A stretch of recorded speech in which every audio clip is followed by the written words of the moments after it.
Hi అండి, అందరికీ నమస్తే. ఈరోజు మనం టేస్టీ అండ్ ట్రెడిషనల్ రెసిపీ గోంగూర పచ్చడిని ఎలా చేయాలో చూద్దాం. మిక్సీలో వేసి పేస్ట్లా చేయకుండా ఇలా చక్కగా రోట్లో చేసుకుంటే ఆ టేస్టే వేరండి. మరి ప్రాసెస్ స్టార్ట్ చేద్దామా? ముందుగా ఒక కడాయి పెట్టి కొద్దిగా నూనె వేసి 1 స్పూన్ ఆవాలు, 1 స్పూను మెంతులు వేసి బాగా దోరగా వేగనివ్వాలి. బాగా దోరగా వేగాక వాటిని ఇలా పక్కకు తీసి పెట్టేసుకోవాలి. ఇప్పుడు అదే కడాయిలో ఇంకాస్త ఆయిల్ వేసి 2 స్పూన్లు ధనియాలు, మన టేస్ట్కి తగ్గట్టు ఎండుమిరపకాయలు కూడా వేసి బాగా వేయించుకోవాలి.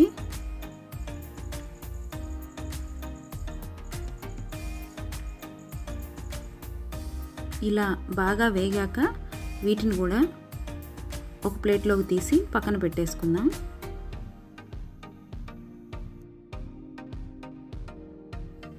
ఇప్పుడు కొంచెం ఆయిల్ యాడ్ చేసుకొని శుభ్రంగా కడిగి పెట్టుకున్న గోంగూరను కూడా వేసి బాగా వాడ్చుకోవాలి.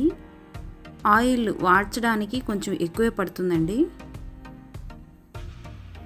ఇలా చక్కగా తిప్పుతూ అడుగంటకుండా నెమ్మదిగా ఆకంతా ఇలా వాడిపోయేంత వరకు చక్కగా ఉడకనివ్వాలి. చూసారా, ఇలాగా బాగా మెత్తగా ఉడికేంత వరకు ఉంచుకోవాలి.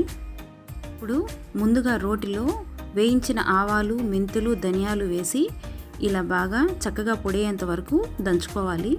తర్వాత వేయించి పెట్టుకున్న ఎండుమిరపకాయలు కూడా వేసి నెమ్మదిగా ఇలా బాగా కలిసిపోయేంత వరకు దంచుకోవాలి.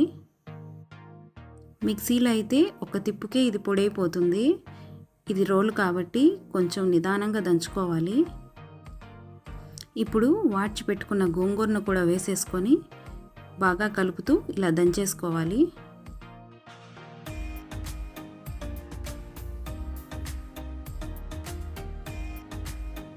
ఇలా సగం నూరుకున్నాక కొద్దిగా వాటర్ యాడ్ చేసుకుంటే కొంచెం నూరడానికి ఈజీగా ఉంటుంది.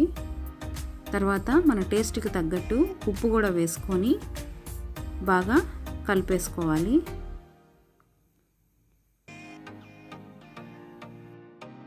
ఇప్పుడు ఉల్లిపాయ ముక్కలు కూడా వేసి బాగా కచ్చాపచ్చాగా దంచేసుకోవాలి.